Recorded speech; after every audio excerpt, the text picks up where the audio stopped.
மானாவாரி தான். மழை அந்த பருவ காலங்களில் பேஞ்சா தேச காப்பி மிளகுக்கு எல்லாத்துக்குமே நாங்கள் அந்த குறித்த நேரத்தில் மகசூல் எடுக்க முடியும். மழை இந்த 2-3 வருஷமா சரியான பருவமழை இல்லை சார். அதனால கூட்டுறவு வங்கிகளை தான் நம்ம கடனை வாங்கி விவசாயம் பண்றது மாதிரி இருக்கு.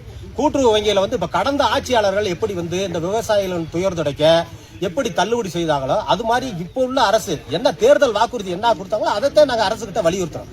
அந்த தேர்தல் வாக்குறுதி பிரகாரம் இந்த மலை விவசாயிகள் ரொம்பவும் மழை பொய்த்து விட்ட காரணத்தினால விவசாயமே ரொம்ப மோசமாய் கிடக்கு சார். நாங்கெல்லாம் வாழ்வாதாரத்தில் ரொம்ப சிரமப்பட்டு இருக்கோம். அதனால இந்த கூட்டுறவு வங்கியில வாங்கிக்க கடனை மறுபடியும் 75,000 ரூபாய் கீழே உள்ளவங்களுக்கு முழு தள்ளுபடியும், அதுக்கு மேல உள்ளவங்களுக்கு 35,000 ரூபாய் 5,000 15,000 சொல்லி அந்த தொகைக்கு ஏற்ற மாதிரி அரசு அறிவிச்சுள்ளது. அது விவசாயிகளுக்கு திருப்தி அடையல சார். அதனால விவசாயிகளுடைய நலன் காக்க இந்த நாட்டோட முதுகெலும்பே விவசாயிகள் தான் சார் எல்லாமே சொல்றாங்க.